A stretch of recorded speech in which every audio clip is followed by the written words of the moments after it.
Beautiful, beautiful. You can close your eyes. You know, anybody have a favorite song, a special song that when it comes on the radio or you put it on your phone now? I'm not going to say on the round table. No, when you put it on, it just takes you someplace.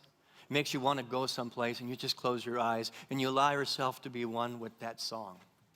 You allow yourself to listen at a deeper place, yes? To be present to that music and the composer and the singer and the band behind it. You begin to listen and from a place of the heart.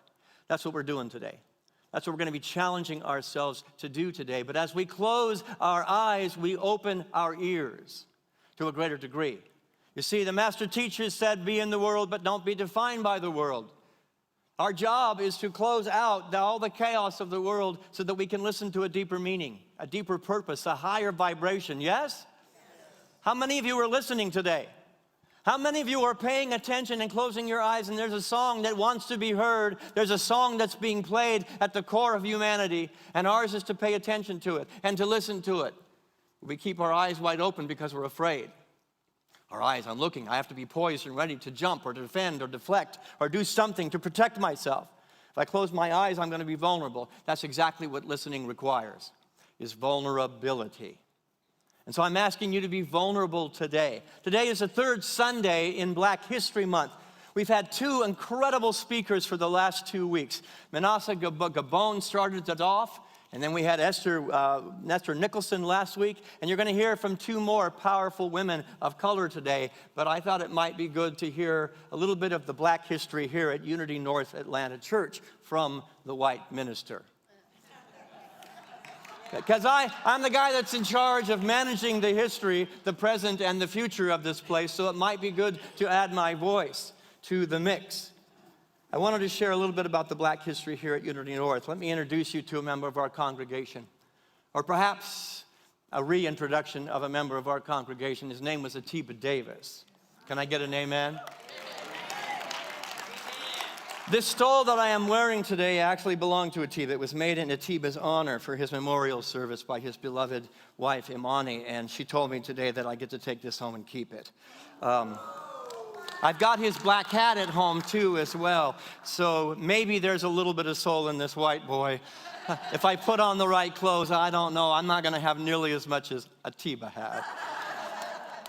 Here's the thing I remember about Atiba in the history here. The man knew how to use language.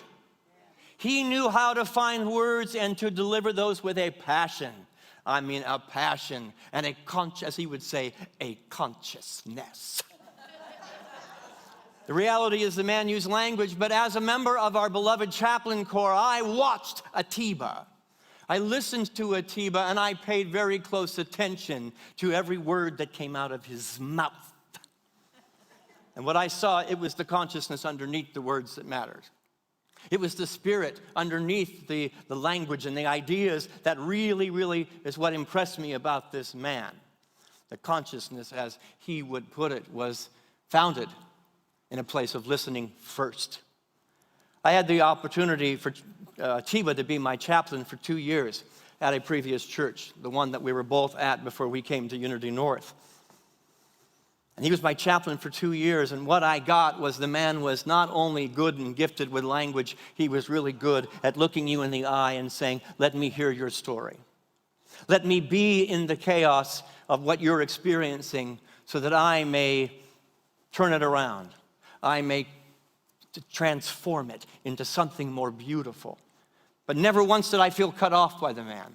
As my chaplain, he was as fully present as any man on the planet. And he brought that presence over here to Unity North Atlanta Church, a presence that I have wanted to emulate as a minister when Atiba ministered to me. I learned a lot from this man, and the history that he brought to Unity North Atlanta Church, we still benefit from what he left on these grounds as he continues his work elsewhere. So yes, close your eyes and listen deeply. Long after I'm gone, the song will still be playing. Yes? How many people knew Atiba and still hear the song? Close your eyes and listen. A true spirit that knew how to listen, and I studied Atiba. When he was your chaplain, you felt heard and known and loved and respected. An energy that was more important than his words was the respect and the love that came in him putting his ears on. And then he'd ask us, okay, I've heard your story. Now let's go in and let's take it to the upper room. Let's take it to the higher place. And you knew that you had been heard because he used words that convey the listening. But he took them and cultivated them at a higher vibration and a higher place. I learned from this man of color, and I carry him in my heart in my ministry, which is why it's an honor to wear this stole here today. He practiced presence. And I think what the world needs today is to practice more presence. What do you think? And you're talking to a minister who likes to use words. But perhaps we can just listen for a second and practice presence. And maybe that's what's needed to heal the world today. Had you looked around, the world needs some help. And the world doesn't need more words, I don't think. It needs for me to put my ears on and to live the life of Atiba Davis, who was the Christ in form here in this church. And that's a history I celebrate today. Atiba knew that true love requires listening. Love is the only thing that's going to transform the planet.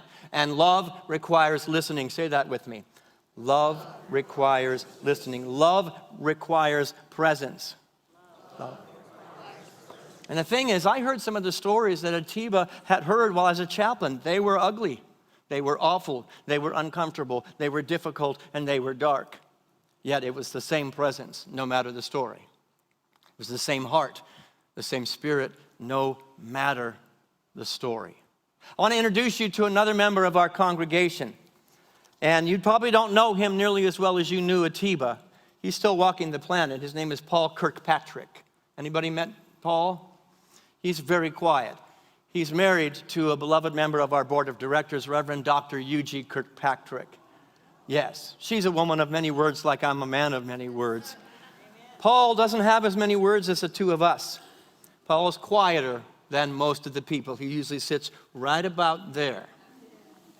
Several years back, when the racial divide in our country once again was brought to the surface for us to look at, it went right to our face and said, I haven't gone away yet. You still got some work to do. Dr. Yuji and I created some dialogues right in the foyer, right out there. And we brought people of color and Caucasian people together and said, let's talk about what's up. And there were many profound things spoken in those circles from the ministers that were in the room. But what I carried from the circle was not what the ministers had spoken, but what the quiet man who knew how to listen brought to the circle. Paul sat back. He sat back in his chair and he listened. He paid attention. He took stock of what was being said and he began to look at the emotion that was underneath the story that was being told. Paul and Reverend Averill were also part of those dialogues. In those gatherings, and I bet Averill will absolutely echo with me, that she said some pretty profound things. But what Paul said went to the gut, went to the core, went to my heart, that I still carry what Paul was saying in those meetings. Profound words of healing and power and strength. I didn't know Paul well at the time, and I'm so grateful that he opened up and allowed himself to share in that meeting. I got to know the power behind the face. I got to know the story behind the words. I got to know the heart behind the man. In those meetings, Paul sat back, took it all in, listened intently, and then spoke. He took it in, and he put his ears on, and then he spoke. And what he shared came from a place that had been fertilized by listening first. Could it be, with all the words that we have, ministers or otherwise, that we need to fertilize the soul a little bit with listening before we start speaking? The answer is a resounding yes. I don't need your answer. It's what God is talking to me. It's what Atiba is telling me. It's what Paul Kirkpatrick, to seek first to understand before being understood. Powerful words, not necessarily always lived. And let me tell you, in those dialogues out there, it was not easy. It was not easy to sit and be quiet and listen.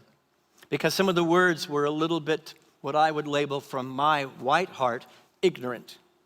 Some of the words from some of the most beloved members of our congregation, beloved, wonderfully good people, elderly people, were ignorant. And they were blind.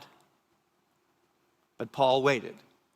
He waited, and he heard, and he listened, and he paid attention before he spoke. And when he did speak, when he spoke, love and strength were partners.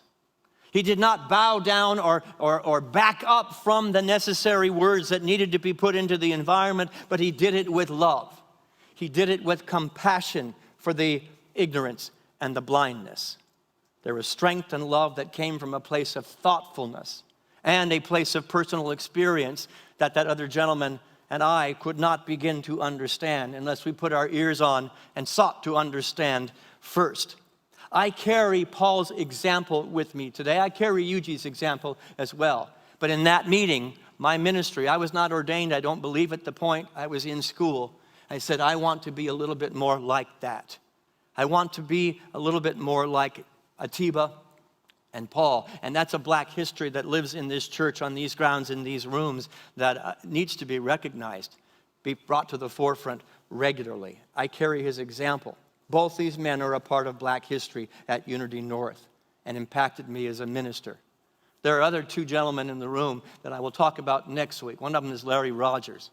You see Larry Rogers every week at the front, and then Jim Sanford. Part of what happened as those dialogues is we had a panel up here. I see you, Jim. I know you're hiding back there. Can you hear me? We had a panel up here, and I've known Jim Sanford for many years. I also knew him in a previous church in California. Yes, we're both Californians. And we're still grieving over the Super Bowl last week. But there was a panel of the people of color in our church up here, and Jim Sanford shared his story, and it broke my heart. But I was so grateful I put myself into the uncomfortable room and heard the story and felt the pain and shared the difficulty. So I'm going to talk about Jim and Larry a little bit next week when we go even a little bit deeper dive than we're going today. I carry these men with me. It is a black history that is essential to this church and to my ministry. Years later, once again, the underbelly of our nation and of the racial divide rose its head. And it said, look at me. It's not done. It's not over. You may be comfortable, but we still have work to do. Perhaps it rose again because we had quit listening to each other once again. We'd stopped listening to each other. During that time, I did my darndest as a young minister, trying to figure out, well, I wasn't so young in years, but I was young in ministry. I tried desperately to speak about these issues that were so uncomfortable for me and so painful for me, to do it without offending anybody. Ever try to do that? So maybe the conversation rose up at a big time in Unity North because it was an ineffective way of addressing the problem. Let's dance around the issues. Let's not really talk about them. That way nobody's offended. And guess what? When you do that, everybody's offended. It was an ineffective way of trying to handle a very difficult problem. And that's a white history, my white history, that I need to look at. It didn't work. That's a topic that we will address again next week. During that time, a member of our congregation, a beloved friend of mine, she quit attending. She quit coming to watch the white minister dance around the issue. I noticed her absence because she's important to me. And I reached out to her to open up a dialogue. And she had the courage and the guts to say, yes, let's meet and let's talk. Long story short, in that meeting, this beloved friend used the word racist to describe something that I had said. Used the word racist to describe me. Now, as many people who look like I do, the energies of deflect, defend, and deny.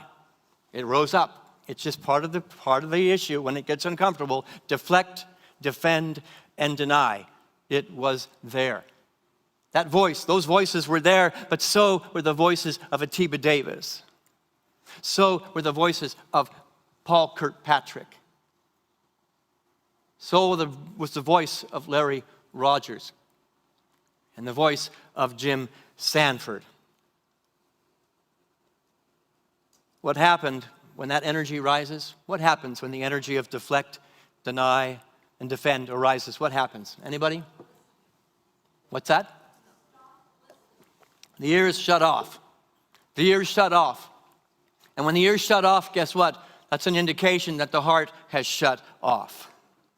They are connected. The ears and the heart are connected. And so I had to come face to face with my inability to handle the uncomfortable situation, the uncomfortable dialogue, the uncomfortable relationship and moment. Those voices said, listen. The black history came alive in me and said, listen more deeply. Atiba said, listen more intently. Jim Sanford's voice said, listen more purposefully. Larry Rogers said, don't shy away from the conversation, but be fully present to what wants to happen here. Thank God those voices were there. That black history was there in my heart. I put my ears on. What does understanding require of us? Anybody? Listening. What does compassion require of us? Listening. Boy, you're going to get 100% on this test today. What does healing require of us? Period. End of the dialogue. Not 27,000 more words. It requires listening it requires listening, but it requires listening, however, it requires listening, period. Take your hand upon your heart. Love requires listening. Say that with me. Love. In that moment of difficult conversation with that congregant, I did find a place within me that could sit in the uncomfortableness and put a period at the end of listen. And what transpired over several conversations, many, was the building of a bridge of understanding. And I would love to say that those conversations were always comfortable. They were not for me and they were not for her either. But our mutual willingness to listen to each other created a bridge that transcended any divide. She did come back to church. She's since moved away from the area. We did not erase in those conversations the history. We did not. You cannot erase history. But what we did is we added to the history by creating a new one, by putting our ears on and allowing our hearts to be present. I listened, and she listened, and both of us absolutely fumbled in the dark to try to figure out the right thing to say. And we got to the right things after fumbling and spilling over and falling down and getting back up again. In the difficulty of the falling down and the getting back up, we only found the right things to say when we listened to our heart, we listened to God, and we listened to each other. Respect emerged. Understanding emerged. Friendship emerged, and 1,000 more divine ideas sprang from our willingness to do so. And I'm really proud of some black history that sometimes we forget in this church. Out of those dialogues with that woman who had the guts and the courage to call me out on something I had said, regular monthly meetings happened here, right here in this sanctuary, around the racism that exists in, yes, Cobb County, in our school district.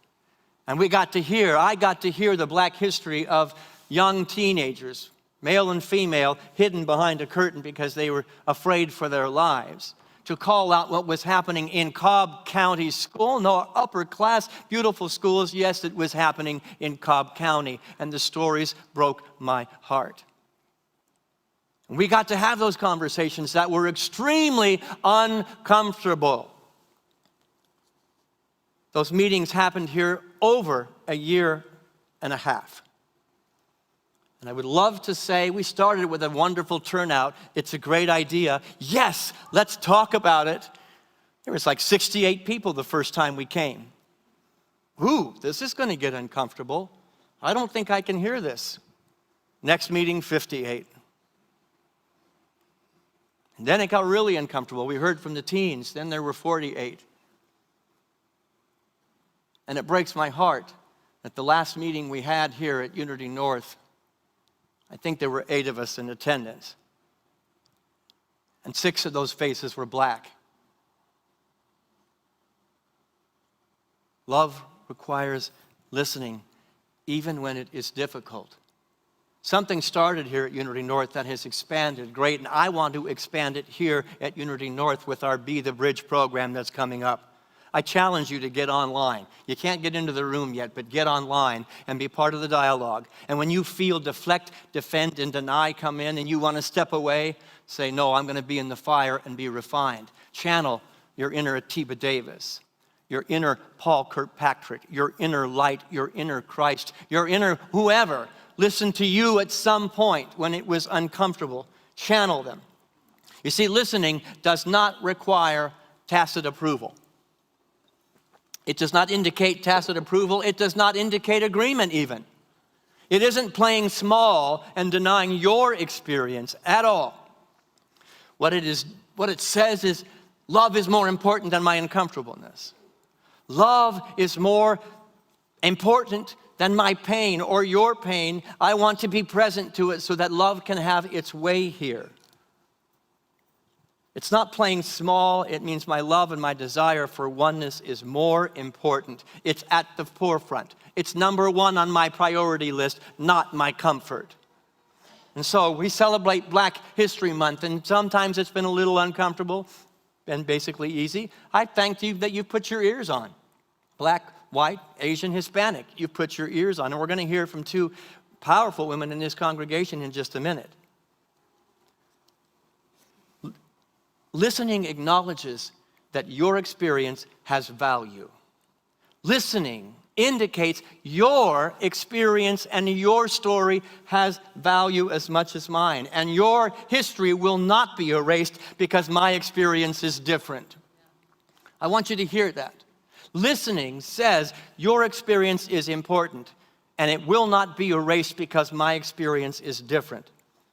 Listening is much more than auditory perception, and as you produce your argument, deflect, deny, defend. The heart gets shut off and the ears get shut off. I'm asking us to keep our ears open. Yes, we only have one more week in Black History Month, and if this month has just been a wonderful feel-good moment for this community, then it's been a waste of time. I don't want Black History Month. I want an awareness of my brothers and my sisters, some of the dearest people who have informed my ministry to live in me in such a way that it's a regular conversation happening all the time. Next week, next month, we're going to get into Women's History Month. And I hope that's a conversation that's happening. Can it organically be woven into the fabric of our being and our consciousness enough that we just have difficult conversations all the time and we all grow? And we all become, and we all maybe evolve. Listening is a manifestation of empathy, humility, and love, and those are the divine ideas that we teach from this platform and in the Unity movement. Let's keep our ears on. Seek first to understand and then to be understood. Think of Atiba Davis. Think of Paul Kirkpatrick. And every person who ever let you know that you were important because they put their ears on, they opened up their heart and said, let me be present to you. And then somehow, collectively, you come to the place where you close your eyes and you listen to a sweeter song, a song that's asking, begging, screaming for us to listen to it today. It's not going away. And I don't want to put it on a shelf only to have it rear its head again when some other man or woman of color dies. So let's have the conversation and let's keep it going. And then when you channel those voices of God as those two beautiful Black men of the history of Unity North, maybe the world will be a little bit closer to singing the collective song that is screaming for us to sing it.